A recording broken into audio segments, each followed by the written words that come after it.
আমরা সবচেয়ে বেশি গুরুত্ব দিয়েছিলাম এই ছাত্র জনতার আন্দোলনের সময়ে যে মিথ্যা এবং হয়রানিমূলক মামলা হয়েছে সেগুলি প্রত্যাহারের বিষয়ে। আপনারা সাংবাদিক রোজিনা ইসলামের বিরুদ্ধে জানেন যে কি মিথ্যা মামলা করা হয়েছিল।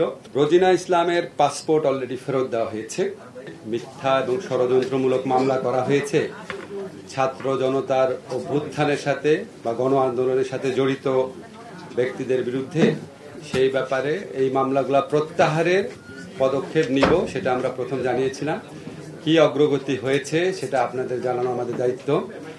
আরেকটা হচ্ছে রাজপথে এবং বিভিন্ন জায়গাতে জুলাই হত্যাকাণ্ড, যেটা অগাস্টে প্রথম কয়েকদিন ঘটেছে, সেখানে বিচারের জন্য কি কি উদ্যোগ নেওয়া হয়েছে সেটা বিভিন্ন সংগঠন জানতে চাচ্ছেন, বিভিন্ন মানুষ জানতে চাচ্ছেন, আপনারাও জানতে চেয়েছেন। এই ব্যাপারে আপনাদের অবহিত করার জন্য এই সাংবাদিক সম্মেলনের আয়োজন করা হয়েছে।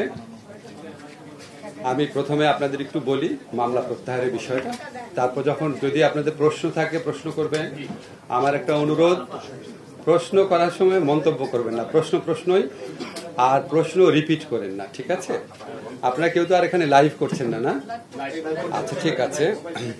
প্রথমে আমি বলি, আমরা মিথ্যা এবং হয়রানিমূলক মামলা প্রত্যাহারের ক্ষেত্রে আমরা সবচেয়ে বেশি গুরুত্ব দিয়েছিলাম এই ছাত্র জনতার আন্দোলনের সময়ে যে মিথ্যা এবং হয়রানিমূলক মামলা হয়েছে সেগুলি প্রত্যাহারের বিষয়ে। তো আমরা এটা উদ্যোগ নিতে গিয়ে দেখলাম যে আমরা যে বলেছিলাম 3 দিনের মধ্যে করা সম্ভব, এটা আসলে সম্ভব হয় নাই। এটা কারণটা আপনাদের বলি। কারণ এই মামলা প্রত্যাহারের জন্য আমাদের পুলিশের সহযোগিতা প্রয়োজন। কারণ এখানে যে প্রক্রিয়াটা আছে, এখানে পুলিশ একটা অত্যন্ত গুরুত্বপূর্ণ ভূমিকা পালন করে। এটা আইন মন্ত্রণালয় একবারে করতে পারে না। আপনারা জানেন পুলিশের অনেকে কাজে ফিরে আসার মতো পরিবেশ ছিল না, আস্থা ছিল না। এটা জাস্ট গতকাল থেকে ওনারা প্রায় ফুললি ফাংশনাল হয়েছেন, এই জন্য একটু টাইম লাগছে। তো আমরা আশা করছি এই বৃহস্পতিবারের মধ্যে ঢাকা শহরে যে মিথ্যা এবং হয়রানিমূলক মামলা হয়েছিল সেগুলি প্রত্যাহার সম্পন্ন হবে এবং ইনশাআল্লাহ 31 অগাস্টের মধ্যে সারা দেশে 1 জুলাই থেকে 5 অগাস্ট পর্যন্ত ছাত্র জনতার এই গণ আন্দোলনে জড়িত, এই গণ আন্দোলনের সাথে নেতৃত্ব দেওয়া, এই গণ আন্দোলনে আপনার আত্মদান করা, এই গণ আন্দোলনে অংশগ্রহণ করা মানুষের বিরুদ্ধে যে মিথ্যা এবং ষড়যন্ত্রমূলক মামলা হয়েছিল সেগুলি 31 অগাস্টের মধ্যে আমরা আশা করছি প্রত্যাহার করা হবে। আমাদের মন্ত্রণালয়ে যারা আছেন তারা দিনে রাতে কাজ করছেন, 7টা, 8টা, 9টা এবং 10টা পর্যন্ত কাজ করছেন।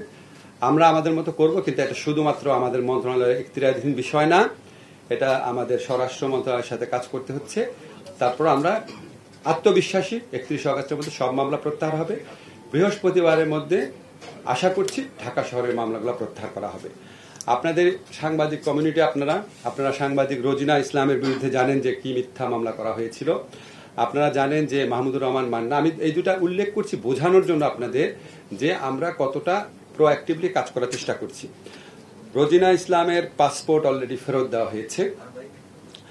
রোজিনা ইসলাম এবং মাহমুদুর রহমানের মামলা আগামীকালই প্রত্যাহারের ব্যবস্থা নেওয়া হবে। ইনশাআল্লাহ আগামীকালের মধ্যে প্রত্যাহার হয়ে যাবে।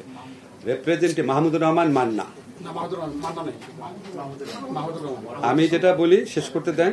মাহমুদুর রহমান মান্না আমাদের রাজনৈতিক নেতা, মাহমুদুর রহমান মান্না এবং সাংবাদিক রোজিনা ইসলাম, এগুলো খুব আলোচিত মিথ্যা মামলা ছিল, তো এই জন্য এই দুটা নাম রিপ্রেজেন্টেটিভ এক্সাম্পল হিসাবে উল্লেখ করলাম। আরো অনেক মামলায় প্রত্যাহার করা হবে।